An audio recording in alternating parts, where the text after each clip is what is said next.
I'm so glad she came to Baylor 4 years ago. Her mom's food is incredible, and her friendship is even greater. I know that she'll rock this speech, so let's welcome her to the stage.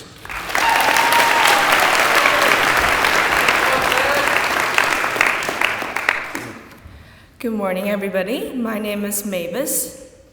I'm gonna start out with some kind of stories of me. I was in Theater 100 during my freshman year. It was a small class, around 7 people. It was Lucy, Zach, who has already graduated, and I doing some improv sing. So if you don't know improv sing, this is kind of like we don't have scripts as actors and actresses, and we don't have any directions. So Lucy said, "Do you all want to get some goldfish?" I said, "Sure, let's go to the pond and catch some." They both paused for at least 2 to 3 seconds. Zach quickly realized and responded, "I will get some worms." Obviously, something is off. I later found out that goldfish they were referring to were actually goldfish crackers, not the kind of goldfish living a good life in a tank. Surprise. However, at that moment, everyone in the class except me knew what they're talking about. Also, during my freshman year or sophomore year, I couldn't really remember, climbing up the long stairs from academic to Hunter Hall, I asked a girl in my dorm, Marshall, what should I respond if someone asked me what's up? Marshall, a nice and supportive person, actually taught me how to respond what's up. Well, apparently in China, they don't teach us how to answer what's up. What's supposed to happen if someone said, "How are you?" You're supposed to say, "I'm fine, thank you, and you?" Instead of what's not much that we say here.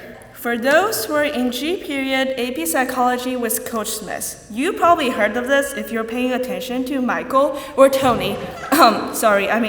Paying attention to Coach Smith. We all should, but okay. These scenarios capture just 2 of the many moments that I found out I am different.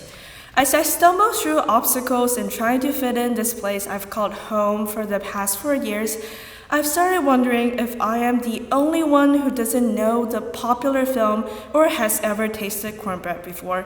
Trying to prove I am not the only one, I turned to my brother, hoping that I could see him struggling like me. However, I was disappointed, as I always am when it comes to comparing myself to my brother. Well, don't get me wrong, Henry had a rough start just like I did. The only difference is that he struggles with academics more than with the new environment as a whole. That's not true. It's true, Henry. Okay, I still remember the days where some random middle school teachers emailed me and said, "Henry is missing homework again," or "Henry is struggling in class." See, that's true. But social-wise, That was an accident. That kid is on fire. Even though he landed at Baylor from out of nowhere in the middle of the 7th grade, he soon found belonging. Just look at him right now. Everybody seems to know him, or at least hears his name before. In fact, at least once in a week on average, after he enters high school, someone will approach me and said, "Oh my gosh, are you Henry's sister? He's so cute. Oh, he's so nice. You are lucky to have him." Okay, I will just respond with a yes and a smile. Even though I hate to admit it, he's more popular than me and seems to get along with his friends better. He truly fits in and managed to find his belonging with seeming ease. His belonging might have some connection to our names. Both our names comes from a Chinese idiom, 虚怀若谷, which means a mind as deep and wide as a valley with humbleness and the ability to listen and accommodate other people's opinions. There we go, accommodations. But maybe just Henry has it all. And we all know that even though Henry is destined to be humble, he's not humble at all. My dad, who came up with this brilliant name, said, "If you want to become friends with American, start playing American football, or at least start watching it." This quote comes from a man who only stepped on the land of North America twice. But you have to admit that he's partially correct. I actually considered that suggestion for a long period of time until I found out there's no women's football at Baylor.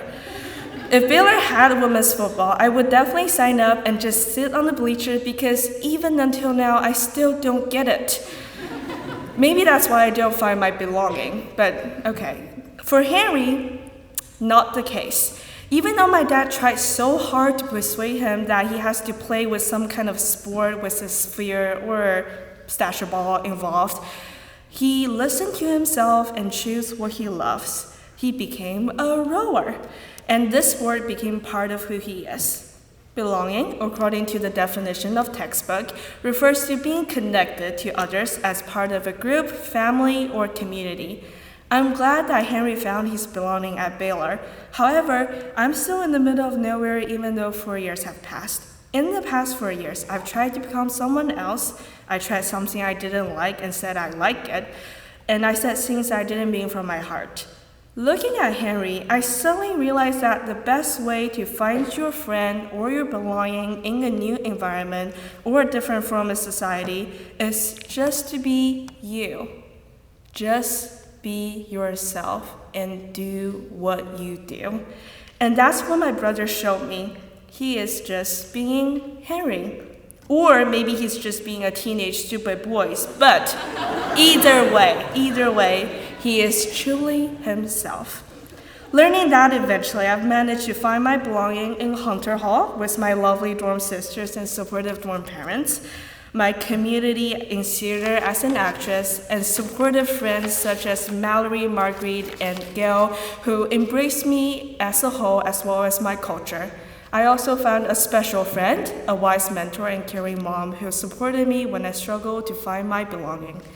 Finding your belonging is hard, and sometimes we try too much and too hard, and it happens.